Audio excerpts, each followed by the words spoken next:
Who wouldn't want a best friend like this? After her best friend disappeared, she cooked for her friend's child every day. When her best friend died, she personally handled the funeral arrangements. Even when her best friend's husband was sad, she didn't hesitate to comfort him. The kind of stuff nobody gets right. Of course, she also took over her best friend's mansion. She threw out all her friend's things, happily moved her own stuff in. But she found all the clothes and shoes were neatly back in their places. Although she saw her friend's corpse with her own eyes, her gut told her her friend wasn't really dead. She was watching her every move near the mansion. Months ago, Annie met Emma, the mother of her son's friend, when picking up her son from school. At first sight, Annie was deeply attracted. Wearing a suit and a fedora, like a supermodel, Emma was not only cool in appearance, but her life was amazing too. Living in a mansion, her husband was a famous writer. Annie got nervous and kept making mistakes when talking. Emma stopped her and said, "Apologize again. I'm gonna have to slap the sorry out of you." Annie wanted to be friends badly, so when Emma hinted, she quickly offered to help watch the kids. This desperate friendship even other parents noticed. Soon Annie found something strange. Emma never took photos. Once Annie kindly took a photo of her, Emma immediately flipped out.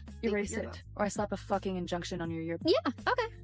Even though Emma was unreasonable, Annie felt guilty and apologized. She made Emma bracelets, drank and chatted with her. She naively thought she was really Emma's good friend, until one day Emma called, said she had an emergency and asked Annie to watch the kids. Annie agreed without hesitation, but she didn't expect that was Emma's last sentence. Emma said, "You're a good person," then lost all contact. She didn't answer calls or reply to messages. Annie was very worried, so she asked her fans on her blog to help search. She also contacted Emma's husband. They reported to the police together. Days passed, but Emma was still missing. Annie couldn't wait anymore. Secretly went to Emma's company to investigate. Unexpectedly found a photo on Emma's desk. Emma looked old and exhausted in the photo, with words saying "must find Faith." Annie didn't care anymore. This was Emma's only photo. She didn't care if Emma was angry. She posted missing person notices everywhere. She also went to Emma's home, cooked for Emma's husband and child. So overly helpful, almost suspiciously so. This caught Emma's husband's attention. Kia, thank you for being such a good friend.